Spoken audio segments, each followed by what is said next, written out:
Shalom, Haverim, tudo bem com vocês? Boker Tov, bom dia.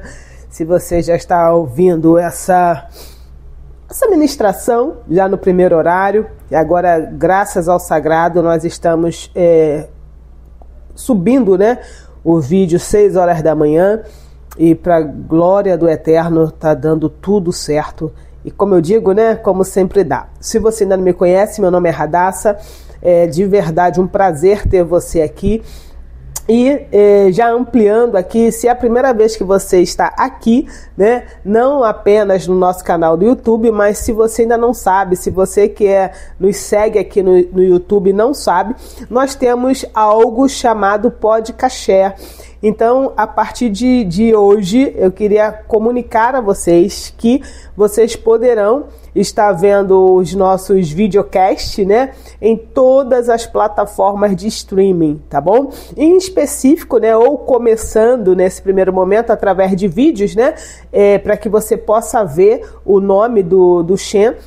Ou também podemos colocar na capa, gerar a capa com o nome, que aí você também vai poder ver em todas as plataformas de streaming, tá vendo? Estou falando com vocês e o insight já veio, graças ao Sagrado por isso. Então, a partir de agora, você vai poder acompanhar as meditações em vários lugares. Você vai poder escolher ver aqui no YouTube, se você estiver no YouTube, você vai poder ver no nosso blog, que na descrição tem o link do blog, e também vai poder ver ou ouvir através da sua melhor plataforma de streaming, tá? Spotify, da Amazon, e por aí vai, tá bom? Da Apple também, e enfim, tá? Do Google, estaremos em todos os canais para a glória do Eterno. Bom, sem mais delongas, o Shem que nós vamos meditar hoje é o Shem Rahem, que é com as letras Het, Kaf e Nun final, ou Nun Sofit. Este Shem que a gente extraiu está lá em Toledot Yehoshua, capítulo 22, versículo 14, que diz: porque muitos são chamados, mas poucos escolhidos. Então, nessa parábola, a primeira coisa que a parábola das bodas, logo de cara me chamou a atenção, porque parece que é a mesma coisa, e Yehoshua faz uma distinção, e eu confesso para vocês que eu sempre coloquei no mesmo pacote, que é ser chamado e ser escolhido. Afinal de contas, se ele só escolhe, só chama depois de escolher, e se escolheu é porque também automaticamente chamou. Então vamos lá, ele não pode chamar, para chamar tem que escolher, certo? Pensando de uma maneira muito literal, para poder chamar eu tenho que primeiro escolher. E se eu escolhi, não faz sentido escolher e deixar lá na prateleira, Se eu vou escolher, eu vou automaticamente chamar, eu automaticamente, pensando num produto, eu vou adquirir, mesmo que seja posteriormente, mas essa é a ideia. E aqui ele está colocando como coisas diferentes, porque ele diz o seguinte: olha, porque muitos, uma quantidade absurda de pessoas são chamadas. Porém, dessa quantidade absurda de pessoas que são chamadas, poucas, algumas, ou vou parafrasear, somente algumas dentre essas muitas são chamadas. E então, claro, se isso me chamou a atenção, obviamente, eu fui dar uma pesquisada e fui estudar sobre isso, e eu queria compartilhar com vocês 3 coisas, ou 3 tópicos aqui nesse nosso podcast, tá? Que é o seguinte: primeira coisa que a gente vai entender é a forma clara e a diferença entre chamados e escolhidos. Depois, a gente vai entender o que torna alguém apto para ser escolhido após ter sido chamado. E também, por fim, a gente vai poder vai saber como identificar na prática se alguém está caminhando para ser escolhido. E quando eu falo alguém, eu estou falando de mim, estou falando de você, não é do vizinho, não. Eu quero saber agora se eu, a Radassa, estou caminhando para ser uma escolhida, sabe? Ou se eu só estou ainda, digamos assim, no patamar do chamado. Então vamos colocar como literal, porque na verdade são duas coisas diferentes, tá? Uma coisa que é o primeiro degrau é ser chamado. O segundo degrau, né, para poder subir essa escada, é ser escolhido. Então, pensando nesse primeiro tópico, vamos entender de forma clara a diferença entre chamados e escolhidos. Então, aqui em Toledot Yehoshua 22:14, nessa parábola do banquete, a gente vai ver o pensamento judaico do primeiro século, que é exatamente isso que o movimento Natsiratim faz. É entender o pensamento judaico, entender o que o Mashiach estava vivendo, entender o contexto daquela época e automaticamente a gente dar sequência. Então, para o pensamento judaico do primeiro século, que é o contexto de Yehoshua, chamado significa alguém que recebe acesso, um convite especial. Outra coisa que significa ser chamado é alguém que foi alcançado pelo Hesed inicial do Eterno, pela graça inicial, grava essa expressão, inicial do Eterno. E o outro ponto é alguém que entrou na rota, mas ainda não provou sua fidelidade. Agora, quando a gente pensa o que é ser escolhido, então deixa eu voltar aqui. O que é ser chamado? Chamado é receber acesso. O que é ser chamado? É ser alcançado pela graça inicial. E o que é ser chamado? É entrar na rota, ok? Agora a gente vai entender o que é, dentro do pensamento judaico do primeiro século, né, que era o que Yehoshua estava transmitindo para a gente, o que é ser escolhido. Então, o ser escolhido é o seguinte, é alguém que permaneceu. Entende? É alguém que permaneceu mesmo quando o ambiente testou sua integridade. É alguém que respondeu ao chamado com transformação real. E também é alguém que se tornou confiável para carregar a missão do reino. Então, o ser chamado é literalmente isso. Olha, o convite inicial, vai lá em casa. Ok, cheguei lá na sua casa, almocei e tudo mais. Agora, se eu vou ser escolhida, a partir de que momento? É a partir do momento que você literalmente me avalia, vai observar o meu comportamento, vai saber se eu me portei de acordo com as regras da casa, vai verificar se eu fui invasiva ou não, e então você me chama para voltar outra vez. Então, quando você faz o convite, Radassa, vem almoçar aqui em casa, um exemplo aqui simples, isso significa o quê? Que eu recebi um chamado.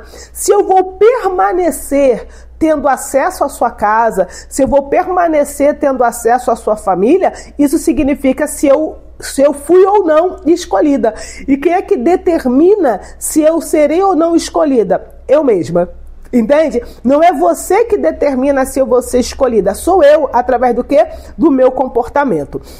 Então, isso que a gente precisa entender, que chamado é receber o convite e ser escolhido é responder com fidelidade e maturidade até o fim. Então, essa distinção aparece também na Kabbalah. O chamado é o Or Makif, tá? É a luz que cerca, que é também o potencial. Já o escolhido é o Or Pinimi, tá? Pinimi, que é a luz interiorizada, que é a realizada. Então, numa linguagem cabalística, o Or Makif, pensando no chamado, é o quê? É o potencial. Tem o potencial. Agora, se eu vou ser escolhida, que é o Orpinini, né? Aí já é o quê? É a realização, tá ok? Então, esse exatamente o ponto da parábola. Todos entraram, mas só alguns tinham vestes apropriadas. E vestes no judaísmo são símbolos de midot. Midot fala de caráter, tá? E aí a gente vai estudar isso mais pra frente em outros momentos. Na verdade, a gente já vê isso e já viu isso no nosso curso que tem lá no YouTube, na playlist Voltando à Origem, e também no curso Devekut Neshama, também tem essas informações. Então, Yehoshua e seus Talmidim trabalharam exatamente essa chave. Muitos os seguiam, poucos foram formados e apenas alguns foram enviados. Agora, o segundo ponto, né, para a gente poder trabalhar aqui é o seguinte: o que torna alguém apto para ser escolhido após ter sido chamado? Porque eu e você fomos chamados, isso é fato, isso aí é o melhor, isso é incontestável. Se você está aqui ouvindo, é porque você foi chamado, isso é incontestável. Agora, a pergunta é: será que nós estamos, né? Vou falar nós não, será que eu? Será que você no individual? Será que eu e você, tá? Nós estamos aptos para ser escolhidos? Entende? E além disso, para permanecer no grupo, né, dos escolhidos, e quando eu falo grupo, eu estou falando de talmidim, de discípulos. Dentro da lógica judaica do primeiro século, a mesma, óbvio, né, de Yehoshua e de seus talmidim, ser chamado não garante ser escolhido, como nós já vimos. O chamado é uma porta aberta, a escolha é uma aprovação após processo. Essa é uma das palavras-chave. A aprovação vem após um processo. E um processo ele não começa hoje e termina amanhã. Um processo é algo contínuo. Então, para Yehoshua, alguém se torna escolhido quando demonstra 3 critérios espirituais que são exatamente os mesmos usados pelos profetas, né, pelos Neviim, pelos sábios, que são os Tzadikim, e ou Rahamim, né, e também pela tradição Natsiratim. Então, dentro desse ponto, a primeira coisa que a gente observa é o quê? A fidelidade à missão. Então, a fidelidade, a gente está falando do quê? Fidelidade é emuná, tá? Emuná, que mal traduzido por fé, a palavra fé é emuná, tá? Então, emuná significa o quê? Fidelidade. Se você diz que tem fé, falando de novo na tradução equivocada, significa que você tem fidelidade. Então, fidelidade à missão é o quê? Emuná mais constância. Tá? Constância. Então, emuná não é emoção, é perseverança prática. O chamado pode vacilar, né? Aquele que foi chamado, não você ter um chamado. Aquele que foi chamado pode vacilar. Porém, o escolhido permanece, mesmo no oculto e no silêncio. Foi isso que Yehoshua observou antes de enviar os 12, lá em Maasei e Yehoshua, que é Lucas 6. Primeiro ele os chama, só depois de ver a constância é que ele escolhe e comissiona. Você sabe muito bem, se a gente for lá para Edut Talmid Hahahuv, que é João 6, a gente vai ver ali tranquilamente 3 grupos. A gente vai ver 4 grupos. A gente vai ver os seguidores, os discípulos, os talmidim. A gente vai ver os que seguiam. A gente vai ver a multidão, né? Então nós temos 3 grupos: os talmidim, os que seguiam e a multidão. Então a multidão queria o quê? Comida, né? Satisfação, como se fala? Satisfação material. Tinha os seguidores que estavam de fato buscando conhecimento e até religioso. Vou falar religioso. Por que religioso? Porque quando Yehoshua mostra algumas verdades, eles se escandalizam. Por quê? Porque chocava a forma deles entenderem e interpretarem as escrituras. E tem os discípulos, que aí Yehoshua fala: vocês também não vão? Aí vem Kefa e fala: para onde nós iremos se só tu tens as palavras de vida eterna? E é tão curioso porque as escrituras dizem que os sinais, quais são esses sinais, né? O paralítico anda, o cego enxerga, a pessoa que está com fome tem o seu alimento provido. Ou seja, os sinais, os milagres, as coisas visíveis é para a multidão, porque eles são os incrédulos. Agora, para os talmidim, Yehoshua não precisa fazer para eles sinais, porque não importa se eles vão ter ou não vão ter comida, no sentido de ter os seus bens, os seus desejos, né, primordiais sendo satisfeitos. A questão teológica, né, não importa se confrontava o que eles entendiam, porque eles também tinham uma base teológica, mas as palavras que Yehoshua estava transmitindo para eles, que era de vida, como eles mesmos falavam, mesmo confrontando a sua teologia e mesmo não satisfazendo os seus desejos primordiais, mesmo assim eles estavam com Yehoshua. Por isso eles puderam ser os escolhidos. Entende?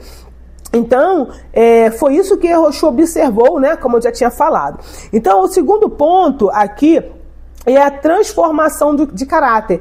Então, o segundo passo que a gente está trabalhando agora é o quê? O que torna a Hadassah? O que torna você apto a ser escolhido? Então a gente já viu o quê? Primeira coisa é fidelidade à missão.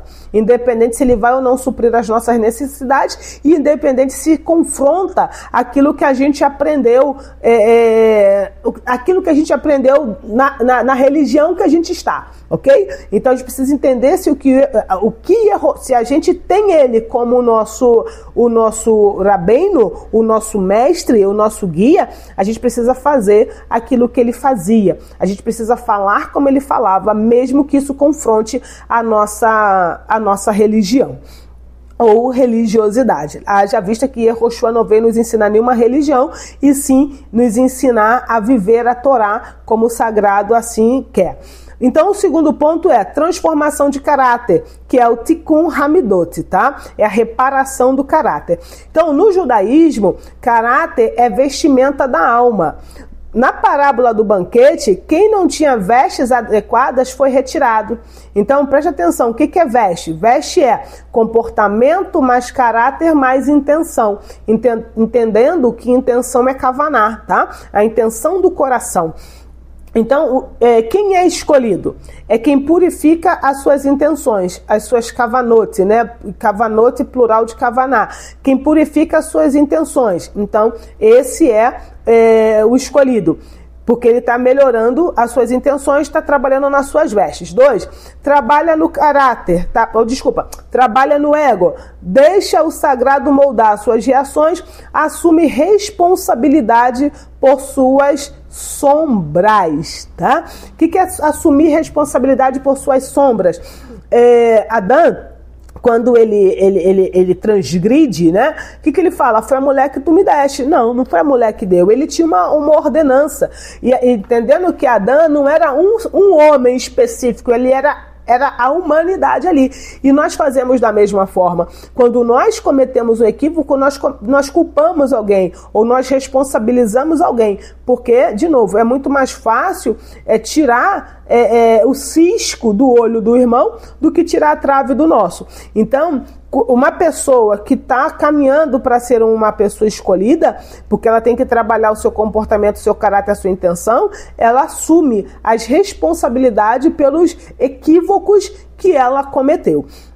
Então, Yehoshua transformou Simão em Kefa, tá? Que é rocha, somente depois que ele passou por um processo de lapidação.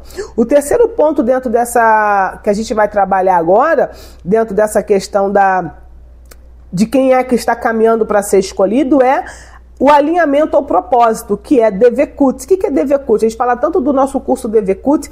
Devekut significa apego, sabe? Apego da alma superior ao sagrado.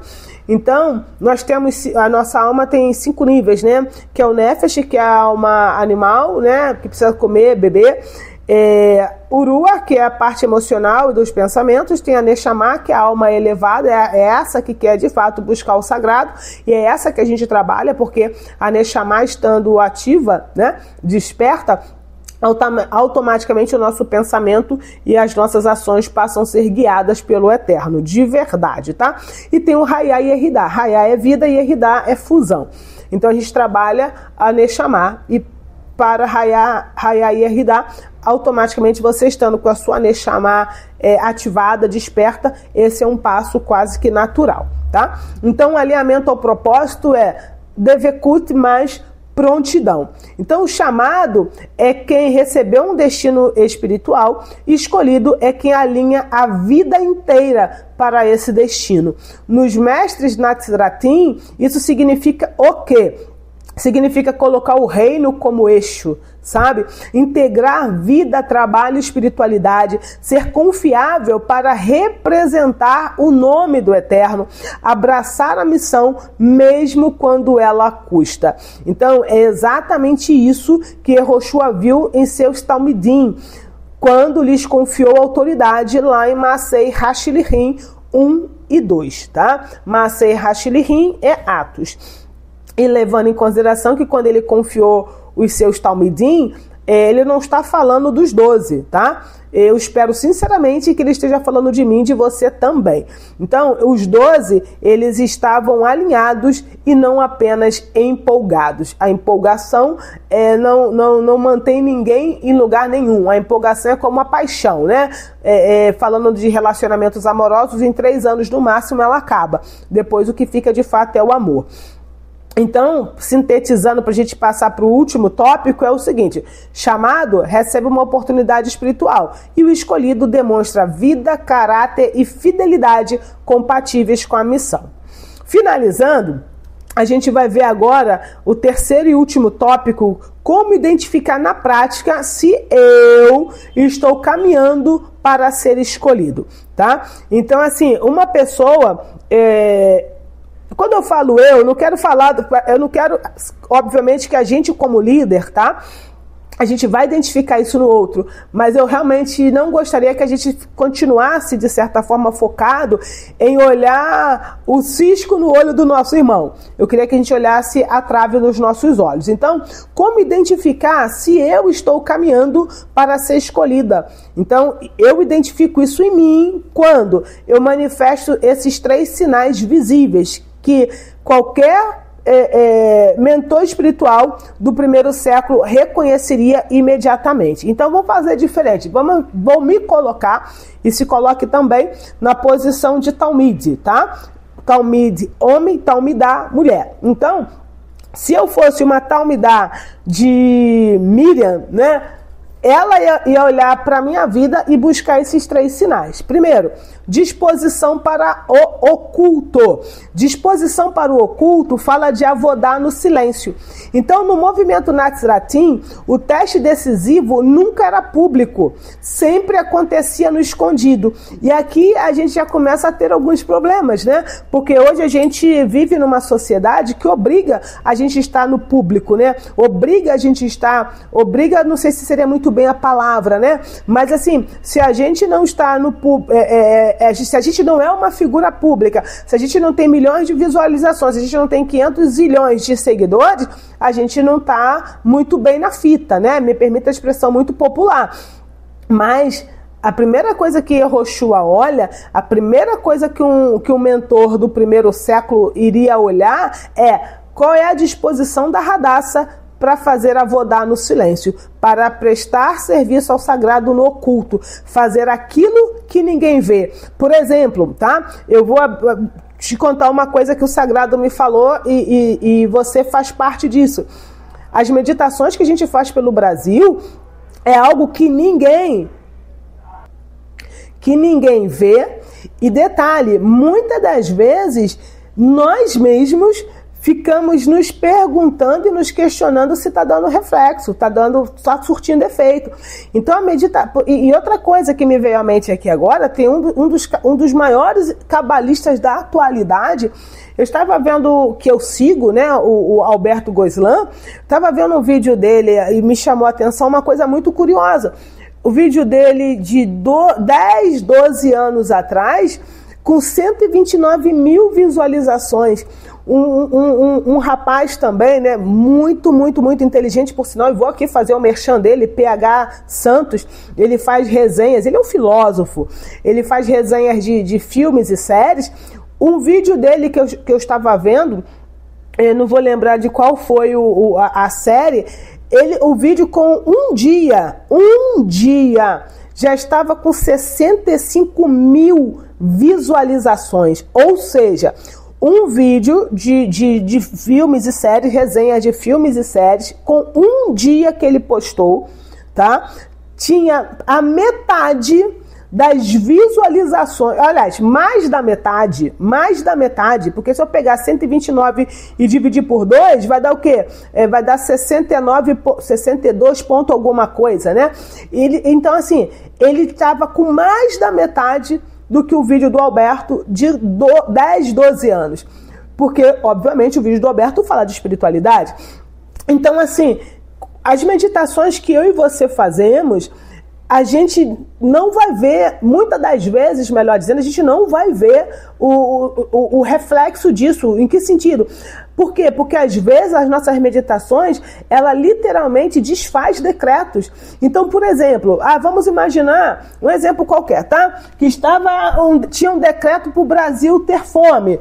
Quando a gente faz a meditação e a gente quebra esse decreto no mundo espiritual, o Brasil não teve fome. Mas a gente não sabia que tinha esse decreto, a menos que o sagrado nos revele. Mas olha o tanto de vidas que a gente salvou. Eu não sei quantos brasileiros existem na face da terra hoje, mas pensa quantas vidas a gente salvou. Radassa, só o Senhor que salva. Não, você salva. Todas as vezes que eu e você livra alguém da morte, entende? Por exemplo, ou todas as vezes, por exemplo, se uma pessoa precisa de um palito de fósforo para fazer comida, né? E você vai lá e dá um palito de fósforo para ela, você levou a salvação para ela. Todas as vezes e quando a gente está fazendo as nossas meditações e que a gente está influenciando o Brasil, e não só o Brasil, estou falando das nações também, porque assim, a gente faz meditações por nações que a gente nem sabe que existe no sentido de... Por exemplo, vamos imaginar, tá? Que a gente está meditando por alguém do Vietnã que está aqui no Brasil. Eu acho muito difícil na hora da meditação, se o sagrado não te revelar isso, você pensar, agora eu vou fazer uma meditação pelo Vietnã, agora eu vou fazer uma meditação pela Finlândia, agora eu vou fazer uma meditação pelo Alasca. São países que não estão no nosso radar. Então você está fazendo algo que vai muito além. O Eterno falou isso para mim, eu estou compartilhando com você. Nós estamos ganhando vidas no mundo espiritual que vão não só ganhando, mas nós estamos atraindo o Neshamot de Tzadikim para nosso mundo, o mundo de Asiá, que às vezes vai poder se manifestar daqui a 50, 70, 100, 500 anos se o Mashiach não tiver chegado. O que você está fazendo através das meditações, e aqui ó, tem 27 minutos de vídeo. Se você chegou até aqui e ouviu essa parte, diz pra mim, Radassa, eu ouvi, escreve aí, tá? Por quê? Porque as pessoas também não ficam até o final. Então assim, você está fazendo algo, coloca isso na sua cabeça. Desculpa se eu estiver sendo agressiva contigo. Coloca isso na sua cabeça. Ao meditar, você faz algo que é literalmente surreal. Isso e você faz algo que é literalmente sobrenatural, tá? Então, isso é a Avodá do silêncio. E aí, de novo, eu vou pegar o Alberto como referência. 10, 12 anos. E ele, de novo, ele é uma das maiores referências da atualidade. Ele teve 129 mil visualizações em 10, 12 anos. Enquanto o PH, que é uma pessoa maravilhosa, estou fazendo propaganda gratuita aqui dele, tá? Em um dia, teve 25 mil visualizações. Por exemplo, review de comida de um canal que eu também assisto, vou fazer mais uma propaganda, canal dos caçadores, coloca um vídeo, gente, viraliza. Eu estou falando mal dessas pessoas? Não, muito pelo contrário. Siga lá, curta lá, compartilha, são duas excelentes referências nessas áreas que eu estou te falando. Só que o que eu estou questionando é o seguinte: aonde está o nosso coração, aí está o nosso tesouro. Muitas das pessoas que veem nossos vídeos não curte, não compartilha, mas eu vivo recebendo compartilhamento de coisas, de comédias, sabe? De sátiras, que inclusive ficam blasfemando o nome do sagrado. Gente, cuidado com isso. Eu vou aproveitar esse momento aqui, vídeo de pessoas que eu recebi agora recentemente, uma pessoa me mandou, falei, olha só, não gosto desse tipo de conteúdo. Obviamente, né, foi uma gravação para ir pro Instagram, a pessoa, Senhor, meu Deus e meu Pai, eu tava no escritório, Senhor, meu Deus e meu Pai, eu oro para que todo espírito de fofoca caia. Aí cai uma pessoa, gente, tá blasfemando, e a pessoa tá compartilhando isso. Por favor, cuidado com isso, sabe? Não se una a esse tipo de energia. Mas voltando, então assim, e também não vai fazer tudo pelo like, tá? Isso é avodar no oculto. Avodar no oculto. Eu faço meditações, e você também, quando você começar a entender de fato o que são as meditações, os nossos talmidim fazem, que ninguém sabe, ninguém tá vendo, isso é avodar no silêncio, tá? Então, Tópico 2 dentro desse passo aqui, será que eu estou caminhando, né, para ser escolhida? Coerência entre intenção e prática, integridade espiritual. Então, o chamado, né, a pessoa que tem um chamado pode ter boas intenções, já o escolhido transforma intenção em prática consistente. E aí eu tenho que usar o ditado, né, de boas intenções o inferno está cheio, levando em consideração que a gente não entende inferno como o protestantismo entende. Então, assim, não basta ter uma boa intenção, basta ter prática consistente, tá? Na tradição judaica, isso se chama lev tahor, que é coração íntegro. Na prática, a pessoa não negocia valores, não vive de impulsos, não busca atalhos espirituais e age com respeito aos processos do Shamayim, aos processos do céu. No Talmud, lá em Pirkei Avot 1,17, diz o seguinte: não é o conhecimento que faz o discípulo, que faz o talmide, mas quem transforma conhecimento em ações, tá? Então, o que você está recebendo aqui hoje? Você está recebendo uma informação. Você ainda não está recebendo conhecimento. Você está recebendo uma informação. Quando você pega essa informação e pratica ela, você transforma em conhecimento. Entende? E automaticamente vem mais e mais ações. Então, esse é o tipo de pessoa que Yehoshua confiava para multiplicar sua obra. E para finalizar, a capacidade de suportar o processo, que é a resiliência mais tikkun hamidot.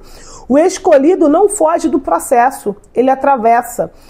A aptidão espiritual não é a ausência de fragilidade, é a habilidade de atravessar crises sem abandonar o sagrado.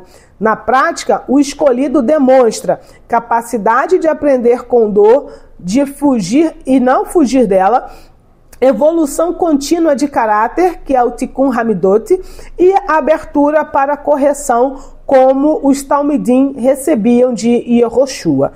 Então, para a gente poder finalizar aqui com chave de ouro, qual é o sinal claro? Quem evita processos, evita escolha. Quem abraça processo, se torna confiável. Então, para a gente finalizar e resumir aqui, para a gente se autodiagnosticar. Essa é a única hora, essa é uma das únicas horas, né? Na verdade, a palavra diz que aquele que julga a si mesmo, de ninguém será julgado, né? Então, todo julgamento pessoal é o que a gente deve fazer o tempo todo. Então, esse autodiagnóstico, melhor dizendo, esse é o autodiagnóstico que a gente deve fazer. Então, como nos autodiagnosticarmos, né? Se nós estamos nesse processo de escolha. Se eu consigo servir no oculto, se eu sou íntegra nas minhas práticas e se eu suporto os processos. Então, eu estou quase sempre na porta da escolha. Tá bom? Então, esse panorama que eu trouxe, que o Sagrado trouxe para a gente hoje, demonstra como que Yehoshua e qualquer mestre judaico no primeiro século selecionava os discípulos enviados pela vida e não pelo discurso, tá? Então, agora a gente vai para a nossa meditação. Vou repetir aqui o Shem, tá? Da direita para a esquerda é o Het, Kaf e Nun Sofit, tá? Então, a aplicação desse Shem, só para a gente poder deixar claro aqui, o Shem Rahem desperta a prontidão espiritual, tornando a alma vigilante e sensível ao chamado divino. Ele alinha pensamento, intenção e ação, preparando o campo interno para que a luz encontre morada. Meditá-lo é vestir o traje das bodas, a pureza da consciência e a humildade diante do rei, tá? E é exatamente isso que a gente vai meditar por nós e, obviamente, pelo Brasil e todas as nações onde tiver um brasileiro nela, nesse momento, pelos estrangeiros e que estão aqui no Brasil, seja passeio, seja residente, tanto quanto a nação da qual ele faz parte, tá? Então, Rahem significa prepara-te, esteja pronto e disponibilidade interior para a presença divina. Pés paralelos ao chão, no chão, tá? Você pode pensar, quando inspirar profundamente, você pode pensar na palavra Rahem, ou você pode pensar rei, Kaf e Nun final, tá bom? Vamos lá. Inspira profundamente. Se você está em estado de nidá, você já sabe que não pode fechar os olhos para fazer essa meditação.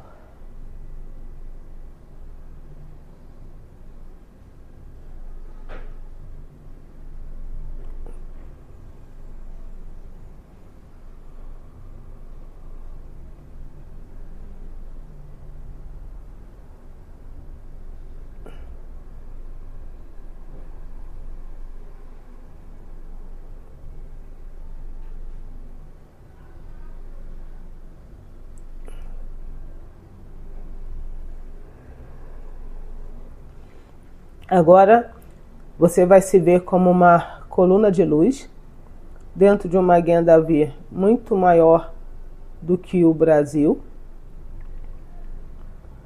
À nossa frente tem outro Magen David de igual tamanho e cor.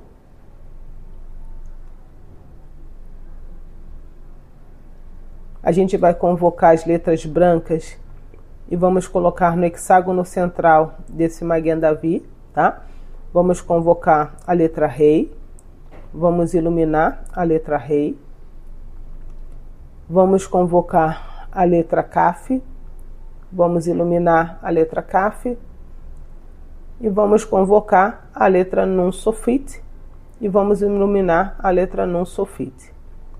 Lembrando que iluminar significa como se você estivesse acendendo, né, o pavio de uma vela e as chamas, você coloca essas chamas em cima. Então a gente tem a palavra Rahem completamente iluminadas, porque as letras Rei, Kaf e Nun estão iluminadas.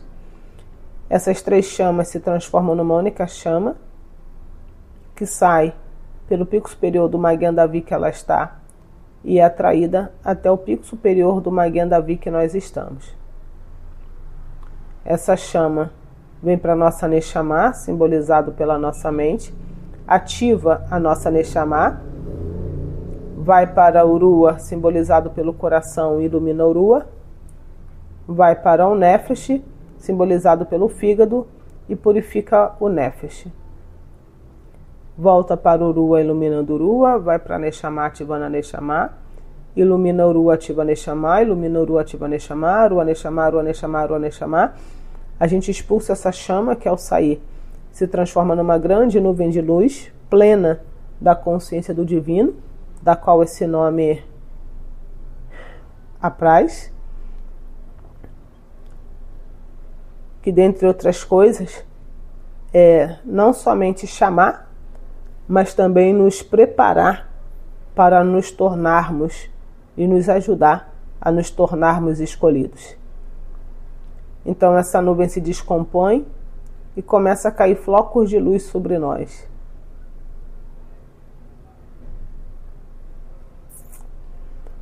E à medida que vai caindo esses flocos de luz e vai deixando a gente completamente magnetizado,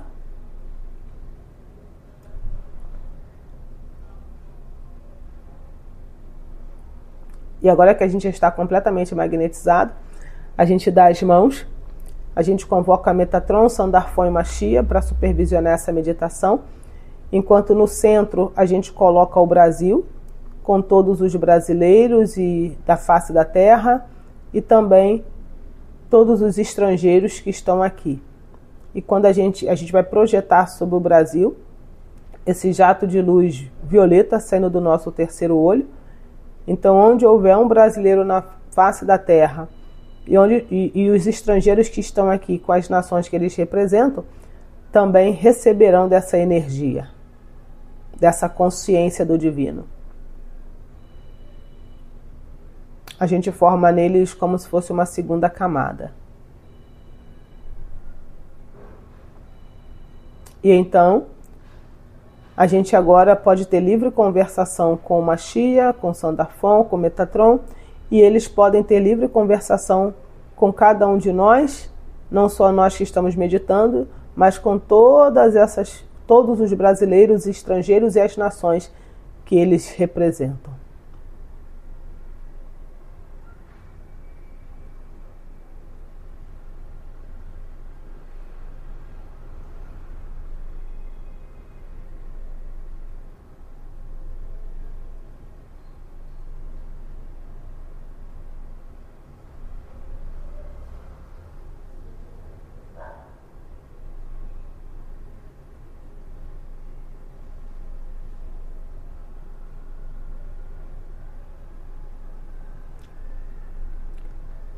quando você terminar, você pode respirar profundamente 3 vezes, abrir os olhos e fique à vontade em compartilhar teu insight na nossa comunidade, lá no WhatsApp. Eu quero começar a deixar registrados quando eu tiver os insights que eu tive, porque isso pode corroborar com o insight que você teve. E só vai demonstrando a nossa conexão, independente de qual momento você está fazendo a sua meditação. Hoje, assim que a gente começou a meditar, antes mesmo das chamas virem para o nosso Neshama, Ruah e Nefesh, eu via como fosse uma bola, né? E um lençol, né? uma manta, literalmente uma manta, e nas pontas, né, tinha o tzitzit. Eu via cobrindo essa massa, vamos dizer assim, né? Ainda não tinha discernido que era massa, mas estava cobrindo. E aí, quando quando a nuvem se descompôs, começou a cair, mas não era cair espadas, mas só que a espada não caía em pé, se é que eu posso dizer, de forma que a primeira coisa que tocasse na nossa mão, vamos pensar dessa forma, é o cabo, e não a parte que fere, entende? Então começava a cair já de forma que a pessoa segurasse pelo cabo. E aí depois me veio à mente que meditações passadas eu via caindo, mas não chegava ainda até o chão, digamos assim, eu via caindo dentro de um copo, chamas de cada copo tinha, né, o líquidozinho, né, que a vela, a cera, tinha a cera e tinha as chamas, né, eu vejo até agora, né, via as chamas, as cores das chamas, e tinham vários copos que estavam caindo, né, e eu entendi que eram neshamotes que estavam vindo, né, neshamote de justos vindo para a nossa dimensão. E agora, com essas espadas caindo, né, eu entendi que era o Eterno equipando essas neshamot com a palavra, né, porque lá em Ivrim 4:12 fala, né, que a espada é a palavra. Então, e aí depois eu entendi que eu não conseguia discernir o que era, né, que estava cobrindo, o que estava sendo coberto. Na verdade, eu sabia que era o Brasil e tudo mais, mas o Eterno me fez entender, né, o Mashiach me fez entender que é quando uma mulher vai fazer, um padeiro, né, vai fazer uma massa e ela cobre aquela massa, né, para que o fermento possa ter a reação química que tem para a massa poder crescer. Então essa foi a visão que eu tive, sabe? O Eterno cobrindo essa massa, né? Cobrindo essa massa para que essa levedura, no bom sentido da palavra, claro, pudesse crescer. E automaticamente ele está equipando essas neshamot, né? Para vir já com o domínio, digamos assim, da palavra. Então esse foi o insight que eu tive.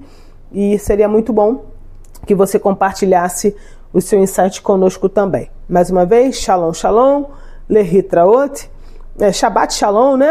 Essa meditação vai para o Shabbat. Shabbat Shalom, Lehitraot.